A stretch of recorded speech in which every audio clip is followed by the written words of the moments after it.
छूट जाता है बहुत सारे बच्चों का, तो then I will give you the question answer in the PDF form and the portion is lesson 15 और जिस तरह से क्वेश्चन आता है उसी तरह का आपका आएगा, तो इसलिए वो जो है उतना आपका किया हुआ है। Good morning ma'am. Now good morning, tick the correct option, page number 188, page number 188, open page number 188, tick the correct option, tick the correct option. Good morning, ma'am.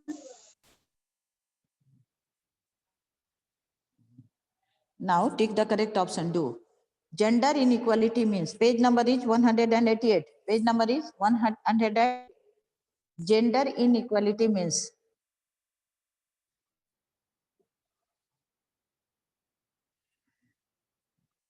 discrimination against girls. Gender inequality means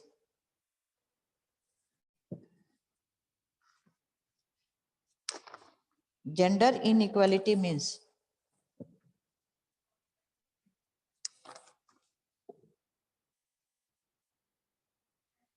gender inequality means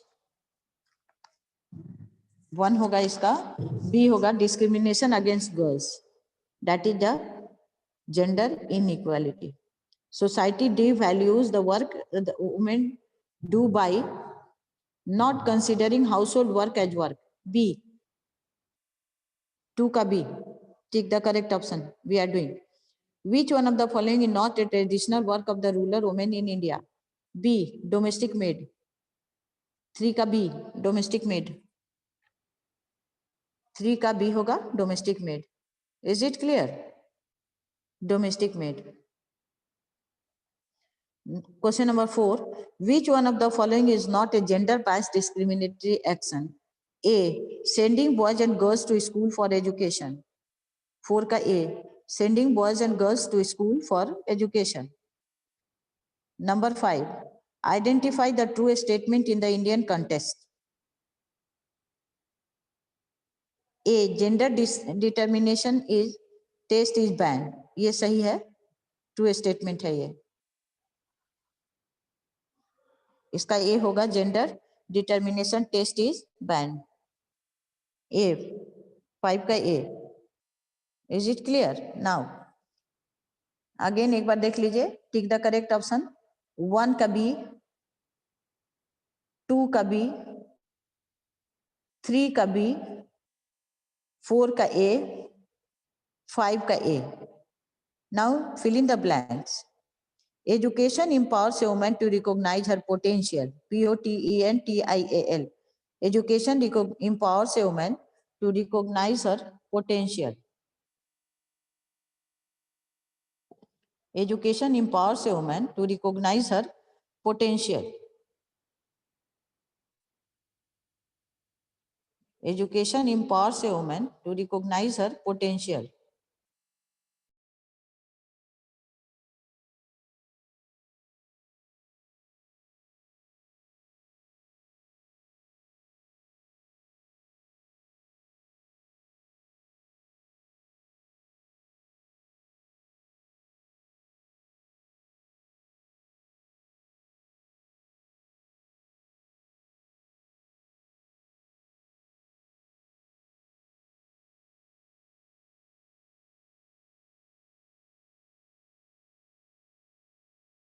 Education recognize a woman to empower a woman to recognize her potential.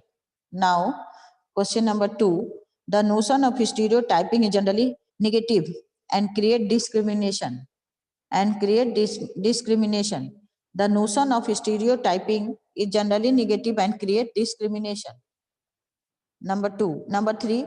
Gender inequality hurts the interest not only of girls but also of boys. Gender inequality hurts the interest not only of girls but also of boys. Question number 4. Women are venturing into sectors that have been reserved for men so far. That have been reserved for men so far. Women are venturing into sectors that have been reserved for men so far. Number 5, equal sharing of responsibilities between women and men is very necessary. Equal sharing of responsibilities between women and men is very necessary. Equal sharing of responsibilities between women and men is very necessary. Again, fill in the blanks. Education empowers a woman to recognize her potential. First, में potential. Number 2, the notion of stereotyping is generally negative and create discrimination. Number 2. Number 3, gender inequality hurts the interest not only of boys, of girls, but also of boys.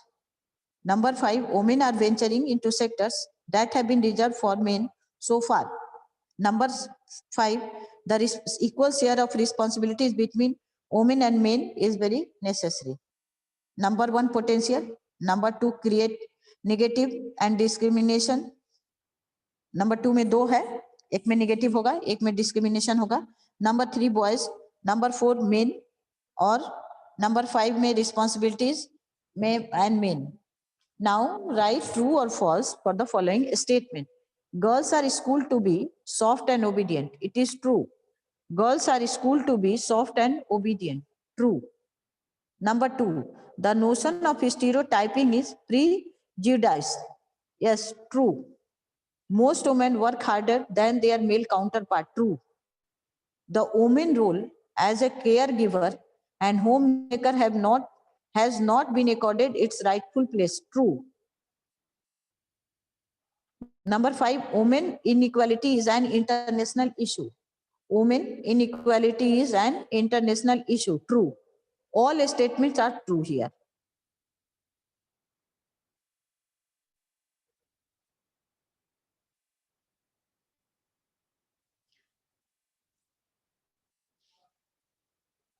Now D or E you will get in the PDF form. Okay children, we have completed ABC of lesson 22. Now today I will start a new lesson. All of you are listening? Am I audible to you? I am audible or not? You are listening me children? Yes or no? Okay, now we will start a new lesson today, and that lesson is just a Sangram Mitra. Yes ma'am. Okay. Now lesson 7, human environment. All of you open lesson 7. We will start a new chapter today, that is lesson 7. That is lesson 7. Is it clear to you? Open, page number is 49. Page number is 49 itself. Okay, now that is the human environment, that is the settlement and transport and communication. How the settlements begin. Settlement मतलब रहन सहन कैसे आदमी का शुरू हुआ, transportation क्या क्या रहा उसमें आने जाने का, और आज भी, और communication. All these are related with the modern time also. इसलिए शुरू से लेकर अभी तक आदमी कहाँ से कहाँ तक पहुंचा, उसी को हम लोग पढ़ना है अभी. Settlement, human environment, settlement, transport and communication. Now lesson 7 we have read. All of you open page number 49 children. All of you open page number 49. We have read in the earlier chapter about environment, which consists of both natural and man-made environment. In this chapter we will study about a specific aspect of human environment related to settlement, transportation and communication. तो देखिए, in previous classes, I always told you that try to correlate the chapter with the previous chapter. Correlate the chapter which you are studying with the previous chapters. जो पहले आप लोग पढ़ते हैं उससे correlate करने को I always told you. So here in this chapter also we are saying that they are saying that we have read in the earlier chapter about environment which consists of both natural and man-made environment. जो natural और manmade दोनों को मिला करके ही रहता है. In this chapter we will study about a specific aspect of human environment related to settlement, transportation and communication. The human environment which relate with the settlement, transportation and communication से मिलकर चलता है. सेटलमेंट का मतलब क्या होता है? Settlement means a cluster और group of houses. Settlement is the primary residence of human society. मतलब क्या होता है, जगह लोग जो मिलजुल कर रहते हैं एक जगह रहना, उसको सेटलमेंट कहता है। और सेटलमेंट का क्या है? Settlement is the primary residence of human society. आदमी के रहने का शुरू का घर, जहां आदमी मिलजुल करके रहता था। और आज भी हम लोग देखिए मिलजुल कर ही रहते हैं, कभी भी अकेले रहना हमको अच्छा नहीं लगता है। In the ancient times human being led a life of good gatherers, food gatherers and move from one place to another in search of food. अब एंशिएंट टाइम में what are the role of man was, man led a wild life, wanderer life, from move from here and there in search of food. After that settlement began. So here we are going to study that in ancient time human being led a life of food gatherer and moved from one place to another in search of food. They did not have a permanent settlement and hence lived nomadic life. Nomadic का मतलब क्या होता है? wanderer, यहाँ से वहां घूम रहे हैं, जा रहे हैं, मतलब अपने लिए खाना और अपने मतलब जो भी रहने के लिए दूसरे दिन क्या खाएंगे इसका तलाश में हम इधर से उधर घूमते रह रहे हैं। That is the nomadic life. They were completely dependent on the environment to satisfy their basic needs of food, shelter and clothing. अब कहता है कि वो लोग environment पर ही complete depend करते थे कि क्या के to satisfy their basic need, मतलब जो हम लोग का बेसिक जरूरत होता है क्या क्या होता है, वो होता है फूड होता है, शेल्टर होता है और क्लॉथिंग होता है। तो ये they completely they were depending on the environment, thus their settlement were temporary. तब कहता है कि तब उनका सेटलमेंट कैसा था? टेम्पररी था, क्योंकि उनके पास कोई भी परमानेंट नहीं था, तो इधर उधर घूमते रहते थे। परमानेंट का मतलब क्या होता है? To fix yourself at a one place. In the post stone age, देखिए in class 6 you have studied about the stone is Paleolithic, that is known as the Paleolithic, after that Mesolithic and Neolithic। तो palaeolithic में pre stone and post stone दो कर दिया, जिसको हम लोग बाद में उसको मेसोलिथिक जिसको माने। तो उसी समय था human being learn the art of agriculture and farming. तो आप लोग पालियोलिथिक आप लोग याद कर लीजिए, when you remember the palaeolithic, तो उस समय मैन जो है इधर से उधर घूमता रहता था। There was not a permanent settlement for the human being, but in the Mesolithic the settlement began. और पालियोलिथिक के लास्ट में जो सबसे ज्यादा ये हुआ था वो क्या हुआ था? खत्म होते होते मेसोलिथिक के शुरू में ही फायर का ये हो गया था, फायर विल। आप लोग याद कर लीजिए इसको, fire and will. Am I audible to all of you? क्या आप लोग हमको, आप सभी सुन रहे हैं हमको? All of you are listening me? Ananya Raj, what is your question? Ananya Raj, Ananya Raj, what is your question? Ananya Raj,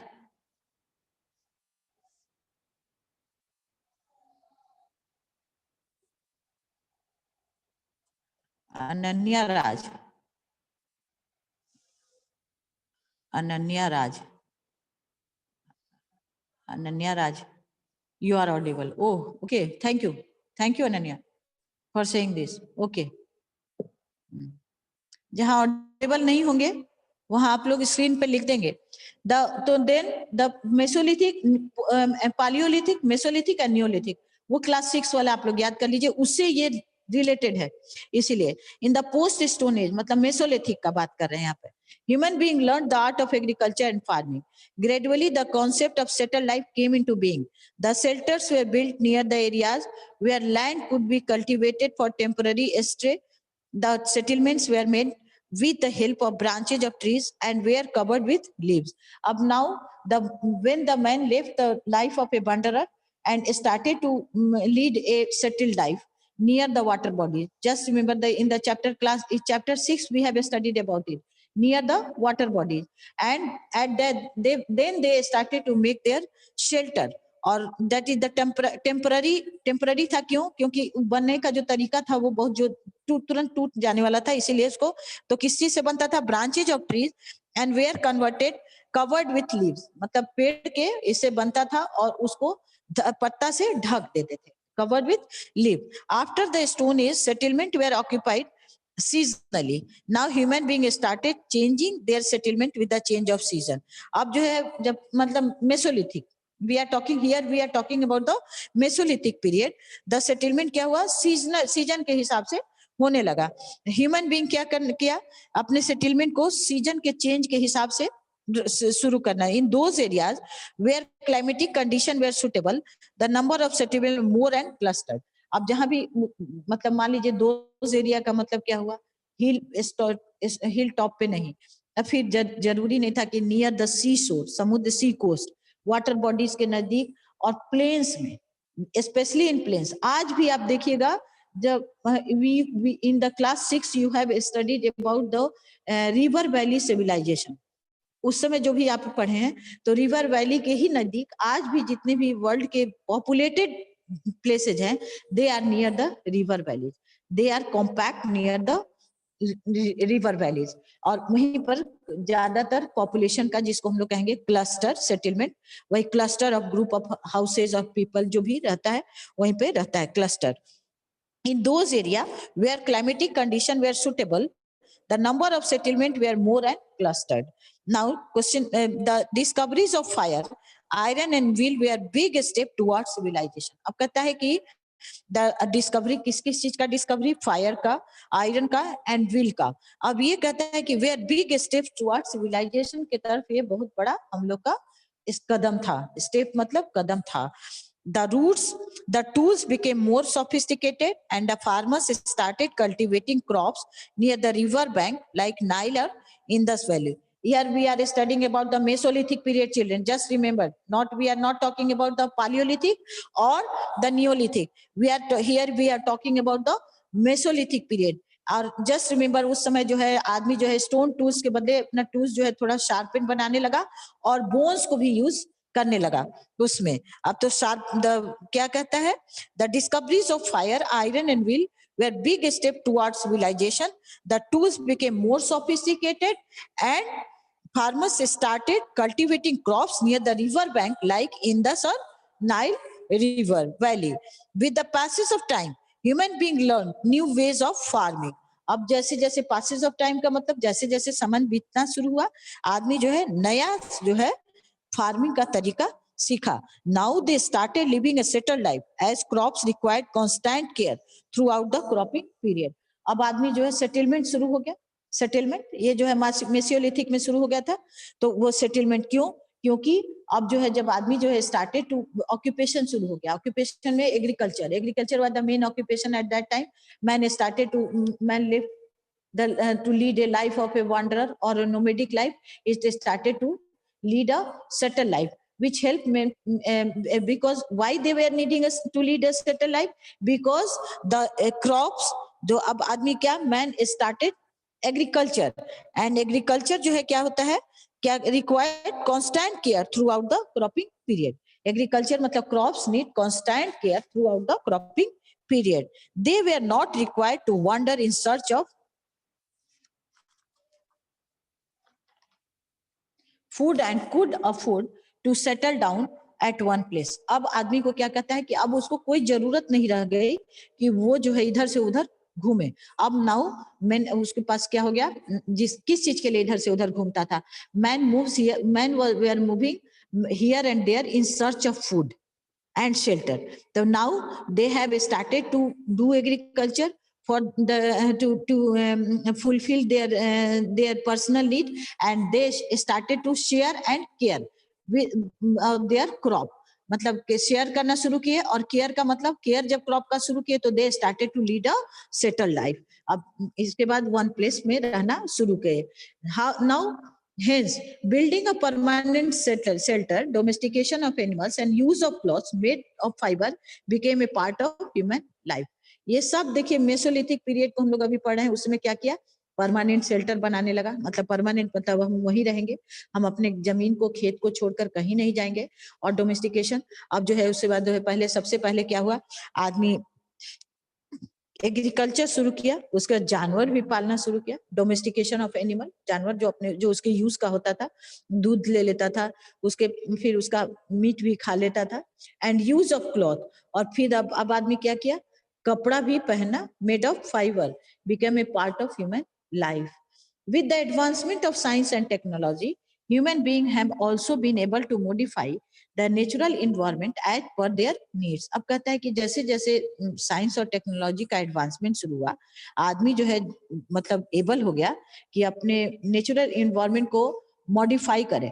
modify मतलब अपने हिसाब से उसको टर्न करे, और एज पर देयर, जैसे अभी भी आज भी आप लोग देखते हैं बहुत ठंड, गर्मी से बचने के लिए हम लोग एसी लगा लेते हैं, और उसके बाद से जो नहीं बचता है तो मतलब अब जाड़ा पड़ेगा तो ब्लोअर लगा लेंगे, मतलब चेंज, अब चेंज, मॉडिफाई मतलब अपने हिसाब से चेंज कर लेना, दैट इज अब थिंकिंग, मतलब here I am talking about the very ancient time, here we are studying about the ancient time, लेकिन हम जो बता रहे हैं एग्जांपल आप लोग को मॉडर्न टाइम से दे रहे हैं, लेकिन एंशिएंट टाइम में भी अब आदमी धीरे धीरे अपने सराउंडिंग से सब कुछ समझ करके और अपना चेंज करना शुरू कर दिया। With the advancement of science and technology, human being has been able to modify the natural environment as per their needs. Now, the settlement protect the human being from harsh temperature, chilly winds, rough terrain, and also give them privacy. अब क्या होता है कि जो temperature, जो गर्म ठंडा गर्म हवा चल रहा है, गर्मी चल रहा है, ऐसा मौसम जो हमसे बर्दाश्त नहीं हो, एकदम ठंडी हवा चल रही है जिसमें कि हमको कुछ छुपने के लिए चाहिए, और उसके बाद रफ टेरेन, ऊपर जो मतलब कहिएगा कि भयानक वातावरण, बाहर में बहुत मान लीजिए घना जंगल है या पहाड़ पे रहना है, तो उससे बच करके अपना मकान बना कर रहना उसको, and also give them privacy. और फिर जब अपने घर में रहते हैं तो अपने ही तरीके से रहते हैं, तो कोई हमको देख नहीं रहे, how I am living my life, what I am eating, how I am doing, what I am doing. With the expansion of agricultural activities, domestication of animals, mining and industrialization of natural environment has been adversely affected. अब देखिए अब क्या कहता है कि जैसे जैसे अब एग्रीकल्चरल एक्टिविटीज बढ़ रहा है, आदमी जानवर को भी पालना, मतलब आदमी अब तरह तरह का अपना दिमाग लगा रहा है कि how to make the everything according to my need और how to utilize the natural resources। तो इससे क्या हो रहा है, माइनिंग एंड इंडस्ट्रियलाइजेशन। अब आदमी जो है माइनिंग करना का मतलब क्या होता है, जमीन के अंदर से निकालना, और इंडस्ट्रियलाइजेशन मतलब इंडस्ट्री नया नया लगाना अपनी जरूरत के हिसाब से। The natural environment has been adversely affected. अब इससे क्या होता है, जो नेचुरल इन्वायरमेंट है वो बहुत उस पर उसका बुरा, एडवर्सली मतलब बुरा असर पड़ रहा है। The growth of towns and cities as well as industrialization have shrunk the green belt area। अब कहता है कि जब टाउन और सिटी का जो ग्रोथ होने की वजह से, ग्रोथ होने की वजह से, बढ़ने की वजह से, टाउन और city, due to growth of the population town और सिटी बढ़ा है। अब ठीक आ रही है तो बता दीजिएगा। आकृति बोली है कि आवाज कट कर आ रही है। अभी भी कोई और बच्चा बोलेगा मेरी आवाज कट के आ रही है कि नहीं आ रही है?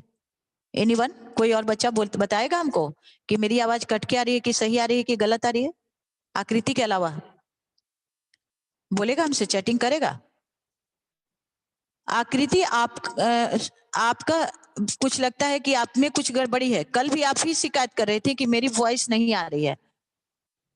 ये कल भी सारे बच्चे बोल रहे हैं क्लियर है, एक्सेप्ट ऑफ यू। आपके अलावा yesterday also you have complain, तो प्लीज चेक आउट। आपका हो सकता है कुछ नेट प्रॉब्लम हो रहा होगा। यस्टरडे आप फिर बोली थी कि सुनाई नहीं दे रहा है, आवाज कट के आ रही है। Okay, thank you children, thank you, thank you. With the expansion of agricultural activities, domestication of animals, mining and industrialization, the natural environment has been adversely affected. बहुत उस पे बुरा असर पड़ा है। The growth of towns and cities as well as industrialization have shrunk the green belt area. Shrunk मतलब छोटा कर दिया है। What is the meaning of the shrunk? छोटा कर दिया, सिकुड़ा दिया है। क्यों? क्योंकि आदमी जो है अपने इंडस्ट्रियलाइजेशन के लिए, मकान बनाने के लिए, फार्म हाउस बनाने के लिए क्या कर रहा है कि जंगल को काट रहा है, और इससे ग्रीन बेल्ट एरिया जो है कम होता जा रहा है। The pollution as well as defective method of plowing, plowing मतलब खेती करने का तरीका, pollution as well as defective methods of plowing have resulted in ecological imbalance which is a matter of great concern to all of us। अब ये जो है क्या कर रहा है, इकोलॉजिकल इम्बैलेंस को ये कर रहा है, जो कि हमारे लिए एक बहुत बड़ा मैटर बनता जा रहा है। Factors responsible for permanent settlement. अब परमानेंट सेटलमेंट के लिए क्या क्या फैक्टर रिस्पॉन्सिबल था? अब तो ये आप लोग समझ गए होंगे चिल्ड्रन। इन द क्या कहेंगे, palaeolithic, Mesolithic and now Neolithic में भी हम लोग थोड़ा इसमें पढ़ लिए, अब उसका क्या क्या ग्रीन बेल्ट कम हो रहा है, तो these are Neolithic, related with the Neolithic. आप पालियोलिथिक, मेसोलिथिक और नियोलिथिक ये तीनों चैप्टर आप जो है क्लास 6 में पढ़ चुके हैं। पालियोलिथिक स्टोन एज, एक प्री और एक पोस्ट। उसके बाद मेसोलिथिक जो है पोस्ट में जनरली उस समय man started to lead a settled life near the water body and started to make permanent settlement. और नियोलिथिक में तो हम लोग देखते हैं एग्रीकल्चर के अलावा और अदर एक्यूपेशन, मेटल का उसमें ये हो गया, आयरन, आयरन के साथ मिला हुआ कोई और मेटल, ये सारा चीज जो है उस समय हम लोगों को हो गया था। तो these are the Ananya Raj. Ananya राज क्या पूछ रही हैं? अनन्या राज का चैटिंग जरा देख लें। अनन्या राज, Ananya Raj, ma'am, your voice is clear. Ananya Raj, what you, ma'am? I have a question. What is your question, Ananya? I am going to. आपको हम अभी अनम्यूट कर देते हैं, आप अपने क्वेश्चन को पूछ लीजिए। अनन्या राज, हाँ, yes Ananya, what is your question? Ananya बोलिए।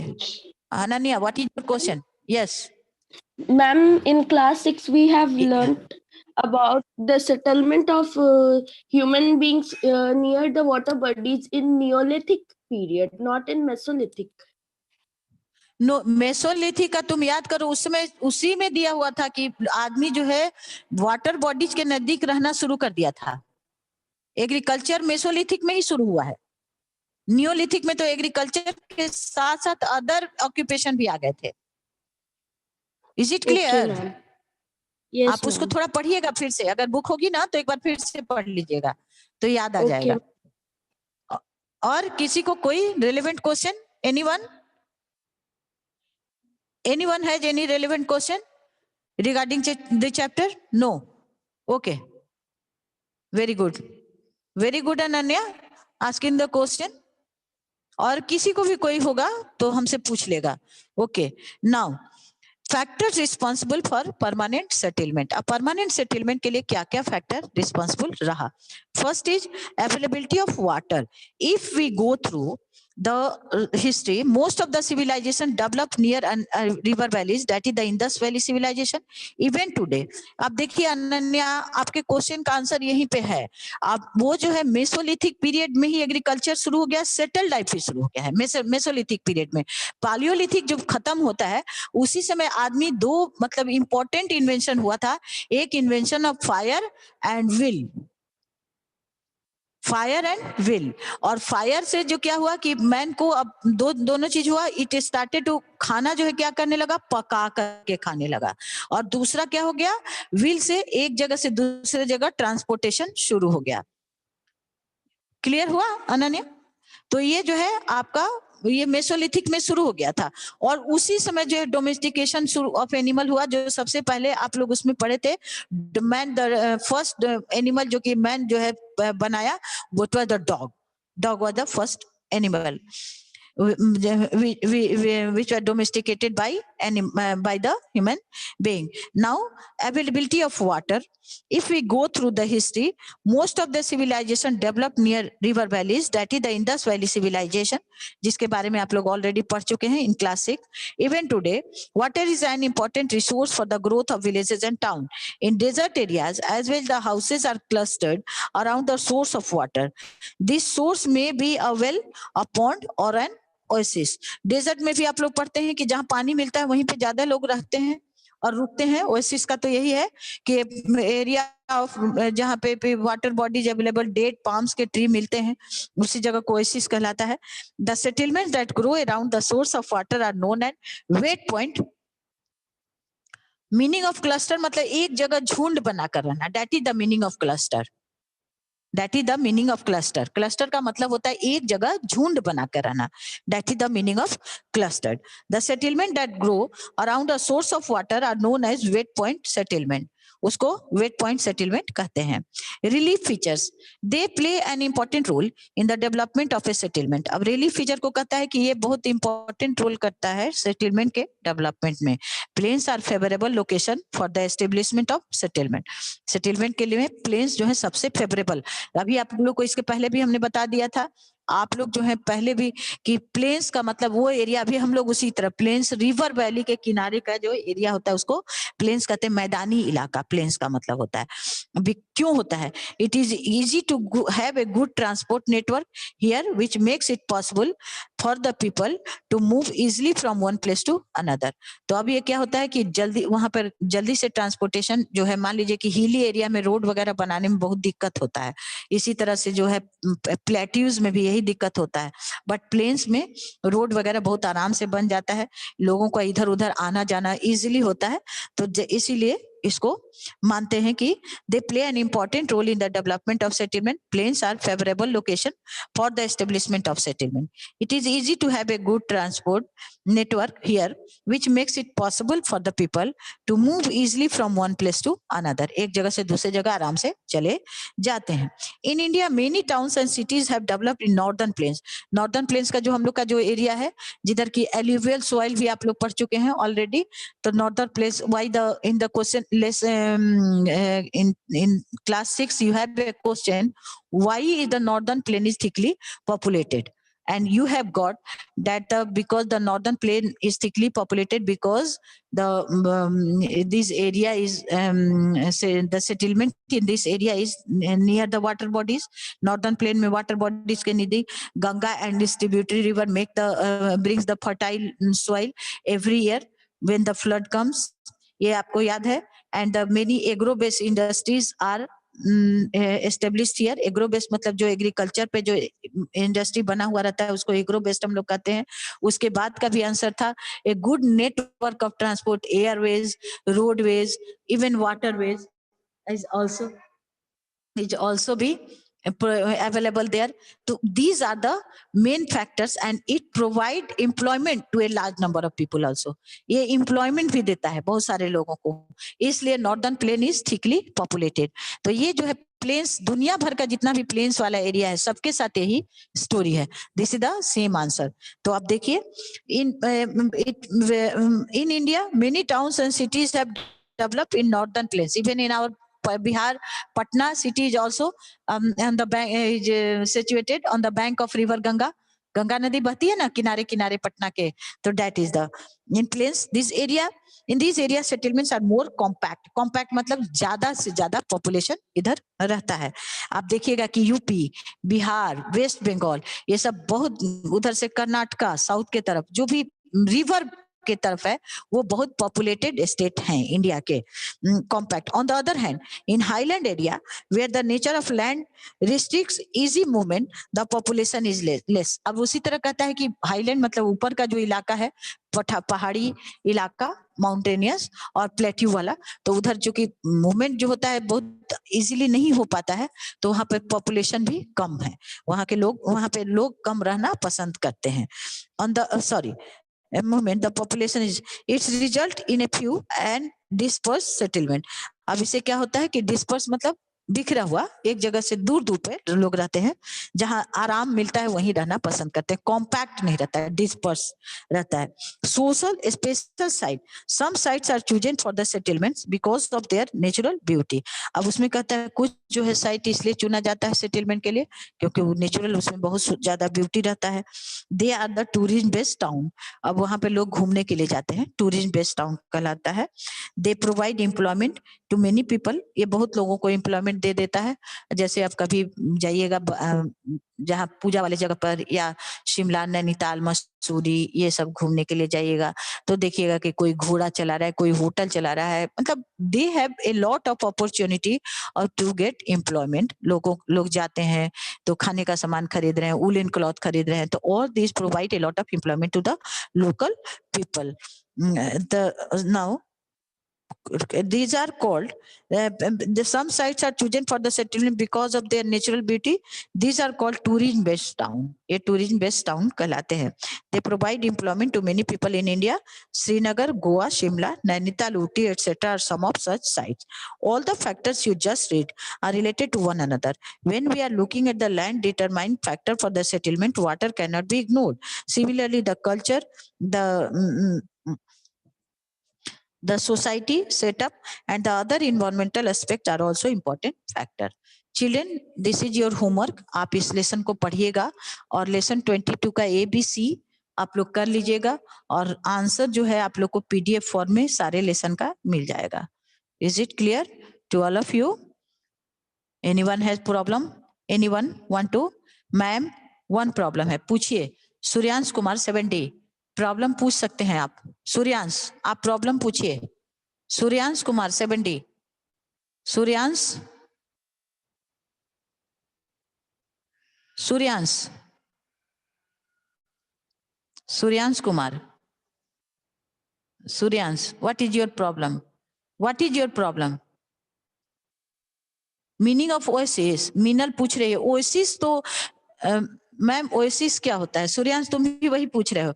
ओएसिस जो होता है डेजर्ट एरिया में, उस जगह को कहते हैं जहां की वाटर बॉडीज थोड़ा मिलता है, अवेलेबिलिटी ऑफ वाटर बॉडी, और उसके आगे डेट पाम का ट्री भी रहता है।